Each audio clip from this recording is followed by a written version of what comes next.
Hello friends, thank you for joining me. Today we will discuss about the hidden world of bacterial endospores and uncover the fascinating process of sporogenesis step by step. Did you know that bacteria endospores can survive extreme temperatures, radiation, and even harsh chemicals for hundreds of years? Today, we will uncover the secrets behind this extraordinary survival mechanism.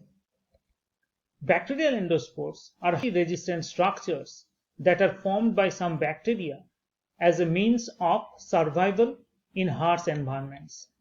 Unlike vegetative cells, which are the normal cells of a bacterial population, endospores can withstand extreme temperatures, radiation, and chemical exposures. Endospores are formed when conditions become unfavorable for growth and reproduction.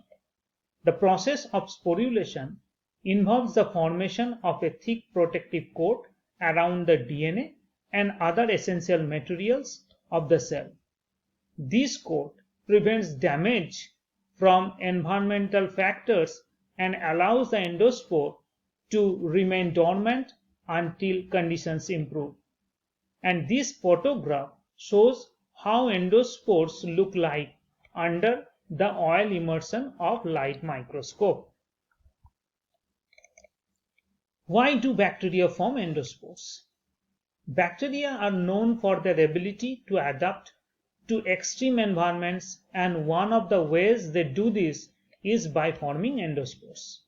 Endospores are highly resistant structures that protect the bacterial DNA from damage caused by heat, radiation, and chemicals. This allows the bacteria to survive in harsh conditions that would otherwise be lethal.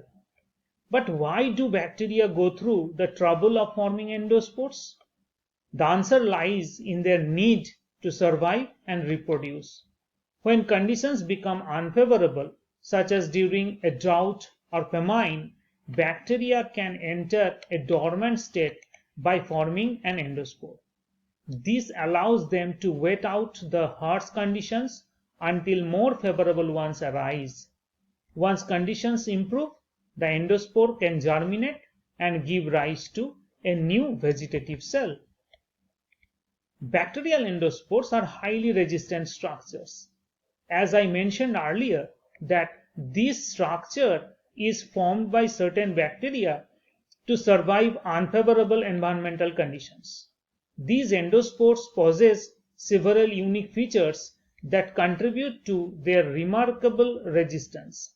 Here are the key parameters that make bacterial endospores resistant.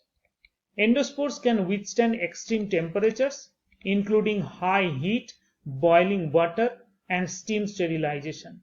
They can resist temperatures that would typically destroy vegetative bacterial cells. Endospores are resistant to various chemical agents, including disinfectants, antibiotics, and common chemical stimulants. Their tough outer layers prevent the entry of these agents. Bacterial endospores can withstand ionizing radiation, ultraviolet radiation, and other forms of harmful radiation that are detrimental to regular bacterial cells. Endospores can survive in a dehydrated state for long periods, making them tolerant to dry conditions and enabling them to remain viable even in arid environments. These spores can remain viable in nutrient-poor environments where regular bacterial cells would not survive due to lack of essential nutrients. Bacterial endospore can endure high pressures that would typically destroy non-resistant bacterial cells. Endospore can persist in a dormant state for extended periods, waiting for more favorable conditions to germinate and form new vegetative cells. And finally, they can withstand a wide range of environmental stresses such as pH fluctuations, osmotic pressure changes, and exposure to harsh chemicals. It is essential to note that not all bacteria can form endospores. The ability to produce endospores is limited to certain species such as Bacillus and Clostridium, which have evolved this survival strategy to cope with adverse conditions. To study endospores under light microscope, one should perform special staining procedures, and it is known as the Schaefer-Fulton methods that uses heat to push the primary dye, that is malachite green, into the endospore. After washing with water, the cell is then counter-stained pink with safranin.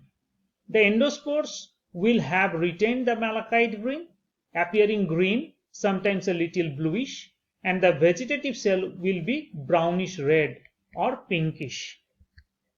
Now this slide shows the stepwise staining procedure. I am not entering into the details. The sporogenesis or spore formation normally commences when growth ceases due to lack of nutrients. It is a complex process and may be divided into 7 stages as depicted here. Stage 0 is the normal condition of vegetative cell. Stage 1 is the axial filament formation. In this stage, bacterial chromosomes become thread-like, known as axial filaments. Stage 2 is the spore formation. Here asymmetric cell division occurs. Cell membrane forms septum near one end, which encloses a small portion of DNA, forming 4 spore, and the remaining part is called the sporangium, as you can find here. Next is the engulfment of 4 spore. Mother cell membrane grows around the 4 spore, engulfing it. 4 spore now has 2 membrane layers. This is followed by synthesis of exosporium. In stage 5, synthesis of small acid-soluble proteins and dipicolonic acid occurs, followed by incorporation of calcium ions with dipicolonic acid and formation of calcium dipicolinate. Stage 6 is the maturation, and finally stage 7 is the release of endospores. Now bacterial endospores have a complex structure with several distinct layers. The layers of bacterial endospore, starting from the innermost to the outermost, are core followed by cortex. The cortex provides additional protection to the core and contributes to the spore's resistance against chemicals agent and lytic enzymes. Then germ cell wall followed by inner membrane. This membrane separates the core from the cortex and plays a role in maintaining the spore's internal environment. Then is the core wall. The core wall is a protein layer that surrounds the inner membrane and is rich in calcium dipicolinate and other protective proteins. It constitutes to the heat resistance of the endospore and stabilizes its internal structure. Next, outer membrane, also called the exosporium, you can find here in the picture. Together these layers form a highly resistant and protective structure, allowing the bacterial endospore to endure harsh environmental conditions until favorable conditions trigger germination and the formation of a new vegetative bacterial cell. The resistance of bacterial endospores is primarily attributed to the presence of specific chemicals and unique structures within their layers. The first one is the calcium dipicolinate, then small acid-soluble proteins, and finally dehydrated core. And this figure in B, it is the pyridine 2,6 dicarboxylic acid, and C is the crystal structure of small acid-soluble protein bound to A-type DNA. It is blue and red. Together, these chemicals and structural features create a robust and resilient protective layer around the core of bacterial endospores, enabling them to withstand harsh environmental conditions and remain dormant until favorable conditions trigger germination. Bacterial endospore germination is the complex and highly regulated process through which a dormant endospore transforms into a metabolically active vegetative bacterial cell. Germination is triggered by specific environmental signals that indicate the presence of favorable conditions for growth. The process of bacterial endospore germination typically involves the following stages, that is activation, germination proper, and outgrowth.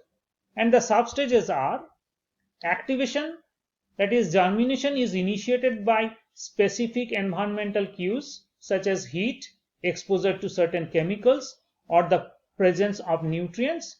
Activation is the first step where the endospore prepares itself for germination by sensing these external signals.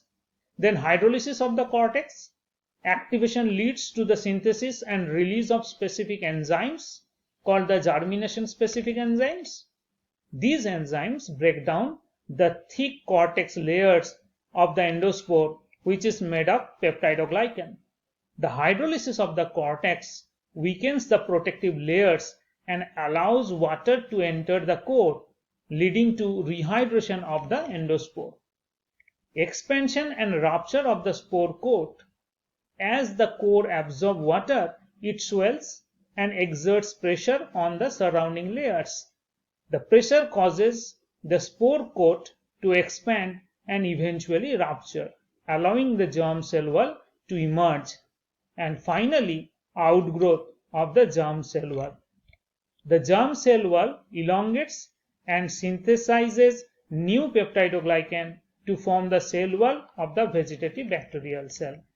The vegetative cell is capable of actively carrying out cellular processes such as metabolism, growth, and replication. Thank you.